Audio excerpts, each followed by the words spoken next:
CNBC तेज में एक बार फिर खुशामदीद। और यहाँ शामिल करेंगे एक ब्रेकिंग न्यूज। 17 जून को तैमूरिया थाने से फरार होने वाले मुलजिम की तलाश में मंगो पीर में छापे मारे जा रहे हैं। मुलजिम उस वक्त तैमूरिया थाने से फरार होने में कामयाब हुआ था। मुश्तइल अफराद ने तैमूरिया थाने पर धावा बोल दिया था। एक बार फिर आपको बताएं, 17 जून को तैमूरिया थाने से फरार होने वाले मुलजिम की तलाश में मंगो पीर में छापे मारे जा रहे हैं। मुलजिम उस वक्त तैमूरिया थाने से फरार होने में कामयाब हुआ था और उसके बाद मुश्तइल अफराद ने तैमूरिया थाने पर धावा बोल दिया था। मजीद जानते अपने नुमाइंदे आरिफ महमूद से। जी आरिफ। जी देखिए, मुलजिम है यासीन और फादी, जिसका ताल्लुक जो है एक कलनम तंजीम से बताया जाता है। CID हुक्काम ने 28 मई को इस मुलजिम को पाक कॉलोनी के इलाके से गिरफ्तार किया था, जिसने दौरान तफ्तीश 4 पुलिस एहलकारों समेत 15 अफराद के कत्ल का एतराफ़ किया था। इस खतरनाक मुलजिम को तफ्तीश के लिए तैमूरिया थाने में रखा गया था, जहाँ इसकी तफ्तीश जारी थी कि इस दौरान बाद मुलजिमान ने एक किसी और मुकदमे के मुलजिम से रियायत बरतने के शुबे में थाने पर हमला किया था 17 जून को, और उस हमले की आड़ में ये मुलजिम फरार हो गया था। इसकी तस्वीर और कवायद जो है वो CNBC पाकिस्तान को मौसूल हो गए हैं और इसकी तस्वीर जो है वो पहली बार एयर की जा रही है। इससे पहले इसके मुलजिम की जब गिरफ्तारी की गई थी, जब भी जो है इसका चेहरा ढांप के इसे साथियों के सामने पेश किया गया था। मैं आपको बताना चलूँ कि मुलजिम की गिरफ्तारी के लिए वेस्ट में मंगू पीर के इलाके में जो है पुलिस ने एक छापामार कार्रवाई की है। ताहाल जो है वो इस हवाले से तस्दीक नहीं हो सकी कि मुलजिम दोबारा पुलिस की हिरासत में है या नहीं।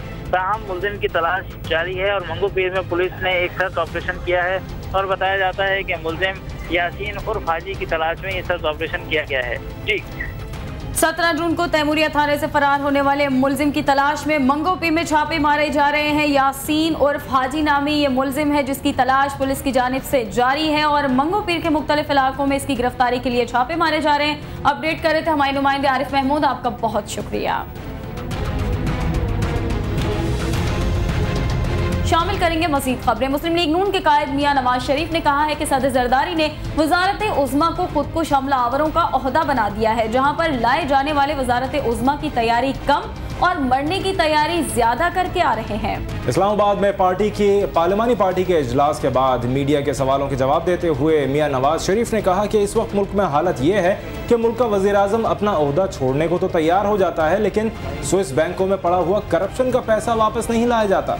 उन्होंने पीपल्स पार्टी की क़यादत पर जोर दिया कि वो मजीद वज़राए आज़म को कुर्बानी का बकरा बनाने के बजाय अदलिया के फैसलों पर अमल करें ताकि इदारों के दरमियान टकराव न हो। मियां नवाज शरीफ का कहना है कि जब भी मुल्क में ऐसे हालात बने, हमेशा ही तवील मुद्दत के लिए अबूरी हुकूमतें बनने की आवाज़ें आती रहती हैं, लेकिन इस बात का कोई इम्कान नहीं। नाकाबिले बर्दाश्त महंगाई और बेरोजगारी पैदा करती है।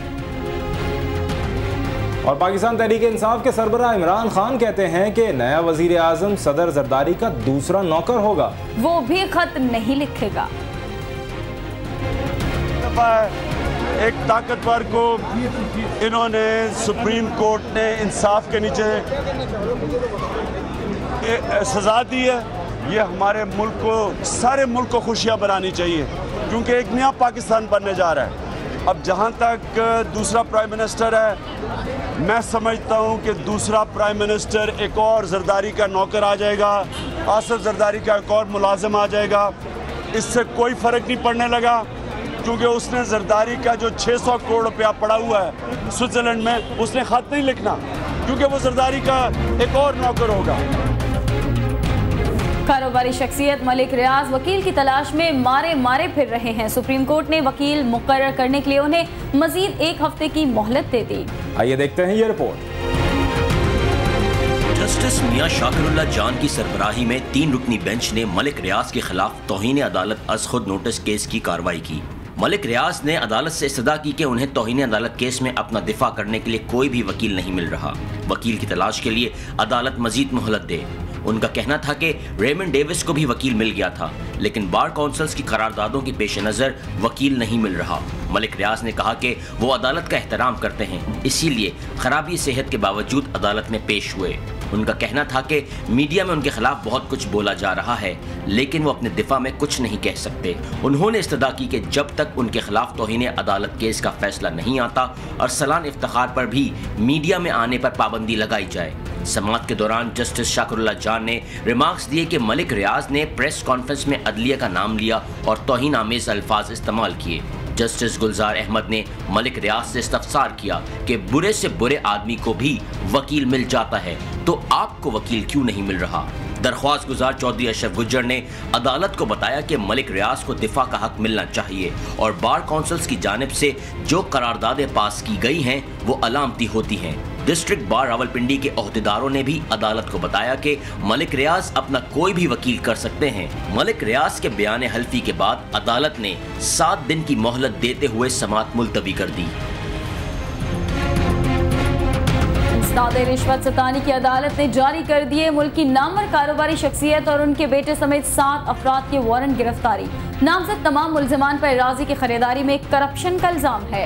रावलपिंडी की इंसदाद रिश्वत सतानी की अदालत ने हाउसिंग सोसाइटीज के कारोबार में बड़ा नाम बनाने वाली शख्सियत और उनके साहबजादे समेत 7 अफराद के खिलाफ एक हाउसिंग सोसाइटी के लिए 1400 कैनाल अराजी की खरीदारी में घपले करने, लोगों को अदायगियां न करने और गरीबों की ज़मीनों पर गैर कानूनी कब्जे के मुकदमे में पेश न होने पर वारंट गिरफ्तारी जारी कर दिए। ये केस 2005 से इंसदाद रिश्वत सतानी की अदालत में ज़ेर इल्तवा था। इस केस की अदालत ने बाकायदा तहकीकात करवाई और उसमें करप्शन और घपले साबित हुए।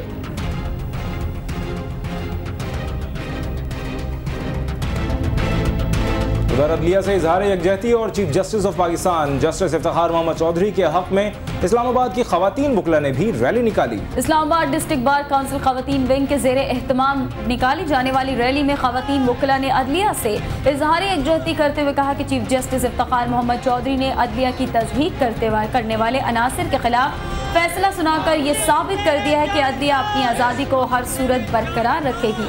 वकला का कहना था कि अदलिया के हालिया फैसलों से अदलिया की आज़ादी के तहफ़्फ़ुज़ का नया अज़्म पैदा हुआ है। उन्होंने इस अज़्म का इजहार किया कि अदलिया के खिलाफ की जाने वाली हर साजिश को नाकाम बनाया जाएगा और अदलिया की आज़ादी पर कोई आंच नहीं आने दी जाएगी।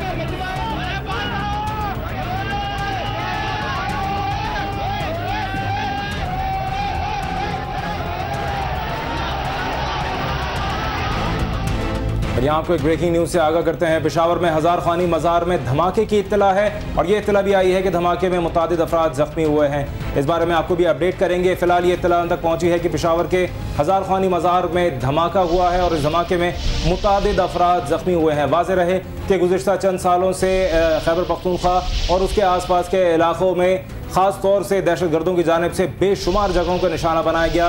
बाज़ारों को, रेलवे स्टेशन को, बसों को, हत्ता के मज़ारों को भी निशाना बनाया गया दहशतगर्दों की जानिब से, और जिसमें हज़ारों अफराद अपनी जानों से गए और हज़ारों अफराद ज़ख्मी भी हुए।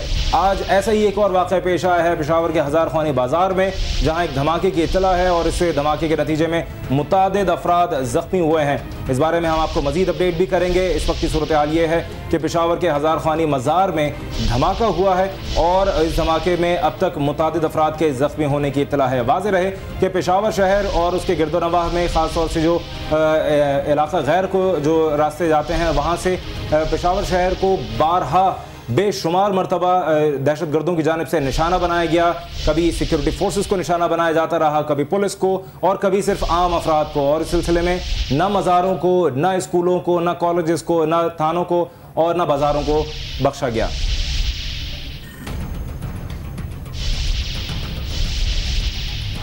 और इसी दौरान जब हम आपको ये पेशावर के धमाके की अपडेट दे रहे हैं, एक और इत्तला हमें मौसूल हुई है। कोयटा के सेटेलाइट टाउन में एक धमाके की इत्तला है और इस धमाके के नतीजे में 5 अफराद के जख्मी होने की इत्तला आई है। कोयटा में भी एक धमाका हुआ है, जहां सेटेलाइट टाउन में एक धमाका हुआ है जहां 5 अफराद के जख्मी होने की इत्तला आई है। कोयटा शहर ख़ास तौर से कोयटा और खैबर बलूचिस्तान में कोयटा शहर को ख़ास तौर से निशाना बनाया जाता रहा है गुज़िश्ता दिनों से दहशतगर्दी के हवाले से, दहशतगर्दों की जानिब से। और कोयटा के सेटेलाइट टाउन में एक और ऐसा ही वाक़या पेश आया जैसे पेशावर में हजार खानी मज़ार में धमाका हुआ है, वैसे ही कोयटा में सेटेलाइट टाउन में एक धमाका हुआ है जिसमें अब तक की इत्तलात के मुताबिक, इब्तिदाई इत्तलात के मुताबिक 5 अफराद के जख्मी होने की इत्तला है। जबकि दूसरी जानिब खैबर पख्तूनख्वा के सूबाई दारुल हुकूमत पेशावर के हजार खानी मज़ार में धमाका हुआ है और उस सिलसिले में अभी अपडेट्स आनी बाकी हैं। और इब्तिदाई इत्तलात ये आई हैं कि कम से कम 10 अफराद पेशावर के हजार खानी मज़ार में होने वाले धमाके में ज़ख्मी हुए हैं। जबकि कोयटा के सेटेलाइट टाउन में जो धमाका हुआ है उसमें अब तक की इत्तलात के मुताबिक 5 अफराद ज़ख्मी हुए हैं।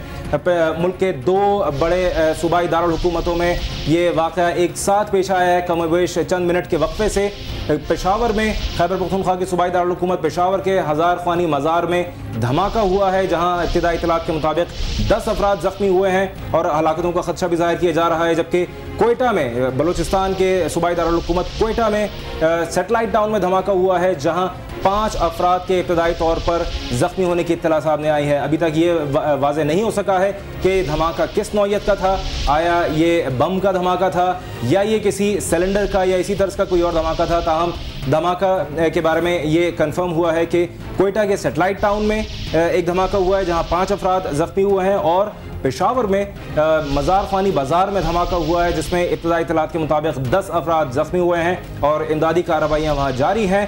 ताहम मज़ीद अपडेट्स इस बारे में जैसे जैसे आएंगी हम आपको आगाह करते रहेंगे। शामिल करेंगे मजीद खबरें। इस्तकबाल रमज़ान के सिलसिले में आज मस्जिदुल हराम में बैतुल्लाह को गुस्ल दिया गया। तकरीब में पाकिस्तानी सफ़ीर और कौंसल जनरल ने भी शिरकत की। खादिम हरमैन शरीफैन शाह अब्दुल्ला बिन अब्दुल अजीज़ की नियाबत करते हुए मक्का मुकरमा के गवर्नर शहजादा खालिद अल फैसल ने हज़ारों मन आब ज़मज़म और अर्क़ गुलाब से दिए जाने वाले गुस्ल की निगरानी की। इस रूह परवर तकरीब के मौके पर रियाद में पाकिस्तान के सफ़ीर Mohammad Naeem Khan, consul general Abdul Salik Khan, OIC के सेक्रेटरी जनरल, इस्लामी ममालिक के सुफरा, उलमा कराम और बड़ी तादाद में मोतमरीन भी मौजूद थे। बैतुल्लाह को साल में 2 मरतबा गुस्ल दिया जाता है।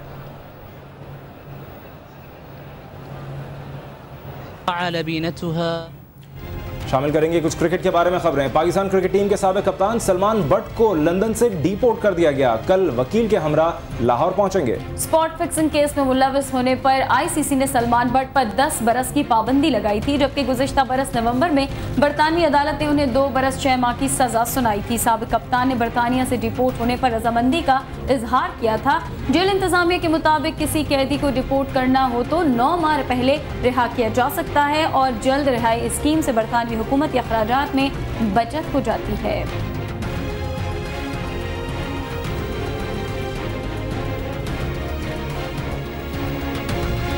नाज़रीन, शदीद बर्फबारी से अक्सर मुवासिलात का निज़ाम दरहम बरहम हो जाता है, मगर ऐसे में बाज़ मरतबा इंतहाई दिलकश और काबिल दीद मनाजिर भी देखने में आते हैं।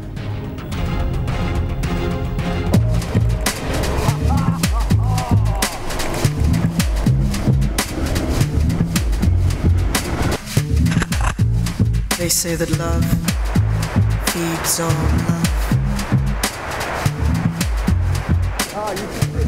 Naturally